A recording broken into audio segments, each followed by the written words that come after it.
জামাত জামাত জামাতে সালাত শেষে মুনাজাত করা যাবে কি?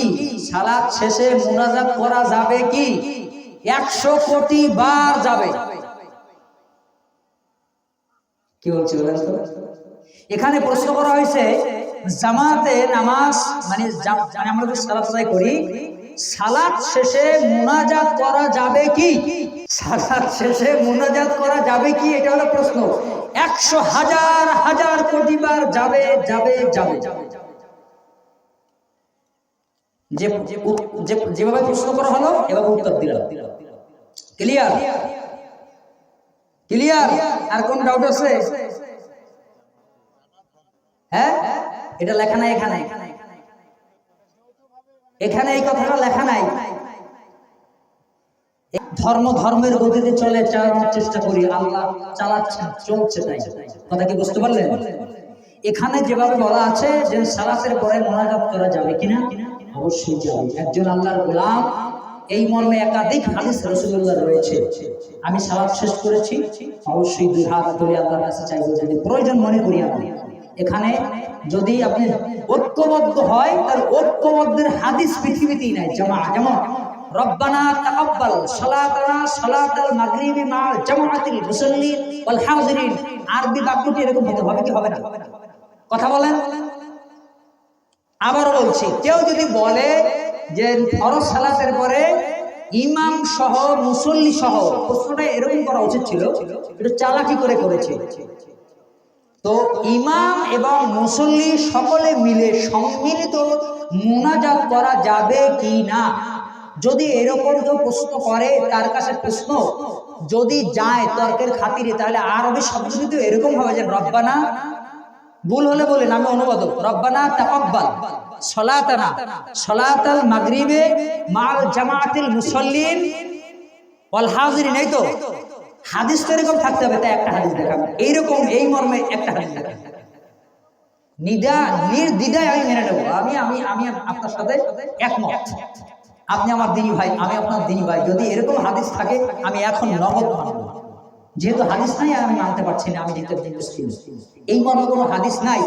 আল্লাহ নবীর জীবন দশায় তিনি সালাম ফিরেই এই যে তিনি আল্লাহুম্মা আমিন বলছেন, আর উপস্থিত মুসল্লি অর্থাৎ সাহাবায়ে কেরাম হাত তুলছেন, এই মর্মে আমার লাইফে আমি হাদিস পাইনি।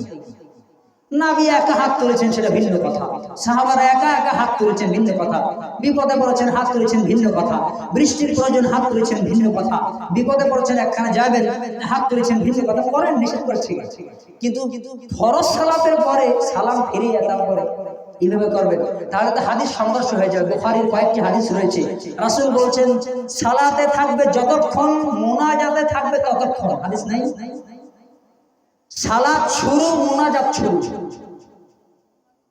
বলেন কি বলছি? সালাত শুরু আল্লাহু আকবার, নাই বলছেন আল্লাহু আকবার বলে যখন হাত বাঁধে আল্লাহর গোলাম, সে সালাতে মুনাজাত শুরু হয়ে গেল।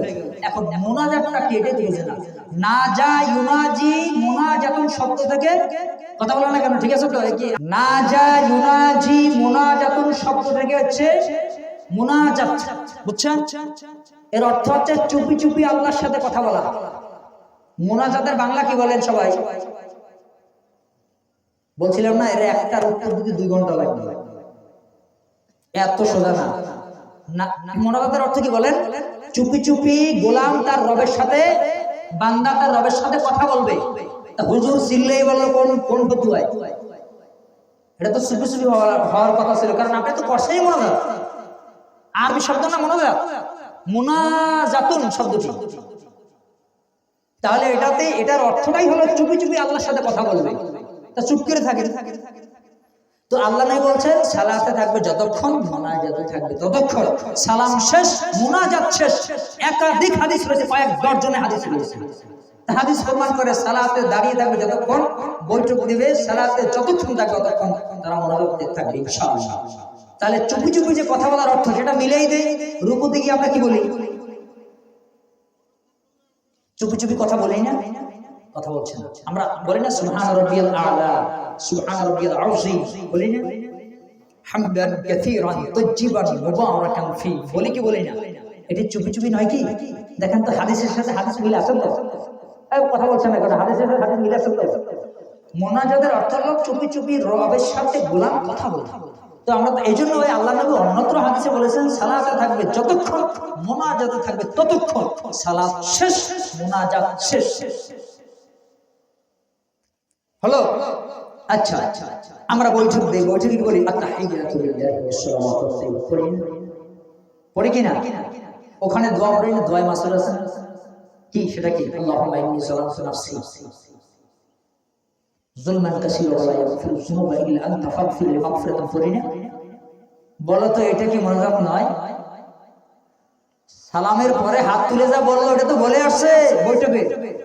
আল্লাহুম্মা ইন্নী, হে আমার প্রতিপালক রব স্রষ্টা, ইন্নী নিশ্চয় আমি, জালামতু আমি জুলুম করেছি, নাফসি যুলমান কাসীরা আমার আকল আত্মা আমি আমার প্রতি জুলুম করেছি, অনেক জুলুম করেছি। ওয়ালা ইয়াগফিরু যুনুবা, আপনি যদি আমার পাপ না মাফ করেন আমি কোথায় যাব? এই কি মোনাজাত নয়? বলেন এটা মোনাজাত নয়? কলিজা ভরে না? ওই জায়গা ফাঁকি দিছে, এই জন্য ইমাম হাত তুলে ওই জায়গা ফাঁকি দিছে, সমস্যা ওই জায়গায় হয়েছে। ওই ইমাম যদি বুঝতো এর অর্থ কি, সুবহান রাব্বিয়াল আলা সুবহান রাব্বিয়াল আযীম সামিআল্লাহু লিমান হামিদা রব্বানা লাকাল হামদ হামদান কাসীরান তাজ্জিবান মুবারাকান ফি, দুই বৈঠকের মাঝখানে বসবে, এবার বলবে কি আল্লাহুম্মা হদি ওয়ারযুকনি ওয়ারহামনি ওয়াহদিনি ওয়াফিনি, সবচেয়ে ওখানে আল্লাহ রিজক দাও, সম্মান দাও, ইজ্জত দাও, আল্লাহ তুমি বেইজ্জতি করো না, অসম্মান করো না।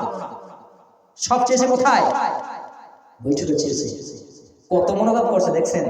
এতক্ষণ মোনাজাত করলো, কলিজা বলল না উঠে আল্লাহুম্মা আমিন। তো আল্লাহুম্মা আমিন বলেন, আগে কিছু বলেন, আগে কিছু বলতে হয় তারপরে আল্লাহুম্মা আমিন বলতে হয়। তার মানে ওকে ক্ষমা করো, ওকে ক্ষমা করো, ওকে ক্ষমা করো, আল্লাহ আপনি কবুল করেন, তখন হবে আল্লাহুম্মা আমিন। তা উঠে আল্লাহুম্মা আমিন মানে কি? এর আগে কি বললেন? সেন্টেন্স বুঝলেন? Assertive sentence, interrogative sentence, exclamatory sentence. আর আরবিতে বলা হয় জুমলা ইসমিয়া জুমলা ফেলিয়া। বললাম না, এর একটা উত্তর দিতে অনেক সময় লাগবে। জুমলা ইসমিয়া জুমলা ফেলিয়া, তা একটা জুমলা, একটা এসেন্স, একটা জুমলা ইসমিয়া একটা জুমলা ফেলিয়া, এর বাক্যগুলো যদি সঠিক না থাকে তাহলে অর্থ ঠিক করা যায়? তা আল্লাহুম্মা আমিন যে আপনি বললেন, এর আগে কি বললেন এটা বলেন তো দেখি। আল্লাহুম্মা আমিন তো আসবে পরে, যেন আল্লাহ আমাকে মাফ করো, তুমি কবুল করো, এই তো। তা আল্লাহ আমাকে মাফ করে এটা তো আগে বলতে হবে, তারপরে বলতে হবে আল্লাহ আপনি কবুল করেন। সালাম ফিরেই বলছে আল্লাহ তুমি কবুল করো। তা কি কবুল করবে রে? কি কবুল করবে? তো বল তো দেখি কি কবুল করবে? এখানে একটা ভুল। আর এটা সম্মিলিত কোনো সিস্টেম নেই, একাকি চাইবে। কতক্ষণ লাগবে? 24 ঘন্টা হাত তুলে না, কোনো নিষেধ নেই আমার কাছে। 72 ঘন্টা দাঁড়ায় দাঁড়ায় আপনি আমার কাছে নিষেধ করছে। গুতাগুতি করেন খালি সম্মিলিত নিয়ে, সম্মিলিত কোনো হাদিসই নেই, ফারাফারি করেন কেন? একটা হাদিস দেখান এরকম যে হ্যাঁ রব্বানা তাকাব্বাল সালাতানা সালাতাজ জুহরি মা'আল জামাআতিল মুসাল্লিন ওয়াল হাযিরিন ওয়া তাকাব্বাল আমালানা ওয়া গফির লানা যুনুবানা আজমাইন। এটা বানানো একটা আরবি বানাইছে। কেউ যদি প্রমাণ করতে চায় যে এরকম মোনাজাত করা যাবে, তাহলে আরবিটা ঠিক এরকমই আনতে হবে, আরবিটা ঠিক এই অ্যাঙ্গেলে আনতে হবে, আর একজন সাহাবীর নাম দিতে হবে যে আবু হুরায়রা রাদিয়াল্লাহু আনহু। এই জন্য বললাম আর কি আরবিটা এরকম, কিন্তু আরবি নাই, বানানো আরবি এরকম হাদিস থাকে। সুতরাং নাই, তাই করে আপনি একা চান, যতক্ষণ মনে হচ্ছে একা চান। একটা দিলাম, দেখেন এরকম যদি উত্তর দিতে যায় অনেক, আমি দিতে পারি না, অনেক কথা কোরআন এবং হাদিসের দালিল দিয়ে খণ্ডাতে হয়। কারণ আমি তো আপনার শত্রু ভাই, আর আপনি আমার শত্রু, আমি আপনার দিনী ভাই, আপনার উপকার করার জন্য এসেছি। আপনি যদি বিদআত না করেন, আপনি যদি শিরক না করেন, আমি চাই আপনি আল্লাহর দল করেন, আমি চাই আপনি নবীর উম্মত হন, খাঁটি উম্মত হন, আমি চাই আপনি মানুষ হন, আমি চাই আপনি মানুষের মতো, আমি চাই আপনি জাহান্নামী হন না আপনি জান্নাতি হন। আমরা স্টাডি করি, আমরা পড়াশোনা করি, আমাদের কোনো দল নেই। আমাদের দল কয়টা? একটা। বলেন উলাইকা হিজবুল্লাহ। আল্লাহ বলেছেন আমার দল একটা। আল্লাহর দল কয়টা? আমি একটা দল করি, সেটা হলো আল্লাহর দল। তাই আমি মানুষকে আল্লাহর দিকে ডাকি। কথা কি বুঝতে পারলেন? আমি ব্যক্তিগত কোনো দল করি না, আমি একটা দল করি, তার নাম হলো রবের দল। কারণ উলাইকা হিজবুল্লাহ, আল্লাহ বলছেন আমার দল। আলা ইন্না হিজবাল্লাহি হুমুল গালিবুন, আর যে আল্লাহর দল করবে সেই দল বিজয়ী হবেই হবে। তবে সেই দল করবে, আমি তোমার দল করব, তোমার হুজুরের দল করব না। কেন? যে হুজুর মন মতো না হলে একদিন আমাকে ধাক্কা মেরে ফেলে দেবে। আমি সেই আল্লাহর দল করি যে আল্লাহ আমাকে কাছে টেনে নেবে, আমি গুনাহ করবো, আল্লাহ বলবে আল্লাহ তাকে ক্ষমা করো। আর আল্লাহ বলেছেন আমার দল যে করবে সে বিজয়ী হবে। তা আমি আল্লাহ দল করবো না? যেই দলে গ্যারান্টি আছে, আচ্ছা বলুন তো এই দুটো জিনিস আমি যদি বলি আপনার এই ফ্যানটি নিলে 10 বছর গ্যারান্টি আর এটি নিলে 10 দিন গ্যারান্টি, কোনটা নেবেন? এটা নেবেন, কারণ এটা গ্যারান্টি। তো আল্লাহ বলছেন আমার দল গ্যারান্টির দল, বিজয়ী দল। তাহলে আমি সেই দল করবো কি করবো না? আমি সেই দল করি। এই জন্য আপনাকে সঠিকটা জানানোর চেষ্টা করছি। আচ্ছা যাই হোক, এটি আপনি একা কি করবেন? এইভাবে মুসল্লি সবাই থাকবে আর ইমাম তিনি ঘুরেই, এটা একটা আমল, কথা কি বুঝতে পারলেন? এটা একটা আমল। আর আমল করতে হলে দুটো জিনিস লাগে। কটা জিনিস? দুটো জিনিস। এক, আল্লাহর কিতাবের বিধান। দুই, নবীর আদর্শ।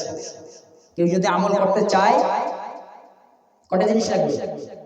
এক, আল্লাহ কি বলেছেন। দুই, নবী কি করেছেন। আল্লাহ এবং নবী থেকে আগে প্রমাণ করতে হবে, তারপরে সেটা আমল করতে হবে। দলিল আগে, আমল পরে। আগে আমল পরে দলিল। দলিল আগে না আমল আগে? বলেন, দলিল আগে। জমিনের দলিল আগে নাকি জমিনের উপরে 3 তলা ভবন আগে? হ্যাঁ, দলিল আগে না 3 তলা ভবন আগে? আগে দলিল পরে ভবন, আগে দলিল পরে আমল। ঠিক আছে যুবক, তোমরা সুন্দর একটা আয়োজনের ব্যবস্থা করেছো, এটা প্রশংসনীয়, আলহামদুলিল্লাহ।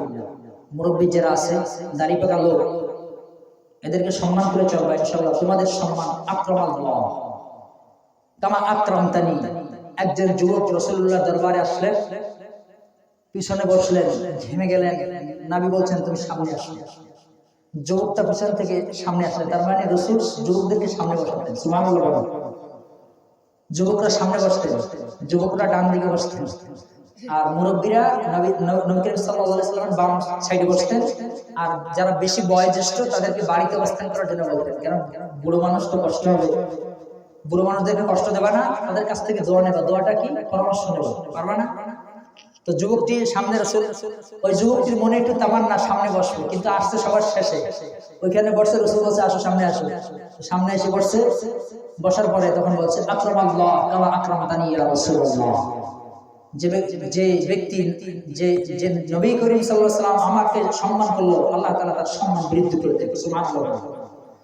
যে মানুষের সম্মান বৃদ্ধি করে, আল্লাহ তার সম্মান বাড়ায় দেয়। সুবহানাল্লাহ বিহামদিহি। এজন্য বলা হয়েছে আকরামাল্লাহ কামা আকরামতানি ইয়া রাসূলুল্লাহ। ওই যুবক দোয়া বলে, আল্লাহ নবী আমার সম্মান বাড়ায় দিয়েছে, পিছন থেকে সামনে ডেকে বসাইছে, আল্লাহ তুমি নবীর সম্মান বাড়ায় দাও। সুবহানাল্লাহ। এজন্য সম্মান দিলে সম্মান পাওয়া যায়, সম্মান দিলে সম্মান পাওয়া যায়। আর মুরব্বীরা যুবকদের কিছু সমাজে বলবেন, ওদের রক্তে দাও, ভুল ওরাই করে, সংশোধন আমরা করবো। যারা বয়োজ্যেষ্ঠ আছে ওরা ভুল করবে, আমরা সংশোধন করবো। ঠিক আছে, কাঁধে কাঁধ মিলে ইনশাআল্লাহ এখন এক হয়ে আগামীতে আরো সুন্দর বিশাল বড় আয়োজন করবো ইনশাআল্লাহ। পারবে না? ধর্ম প্রচার করবো। উদ্দেশ্য কি? ধর্ম প্রচার। ঠিক আছে।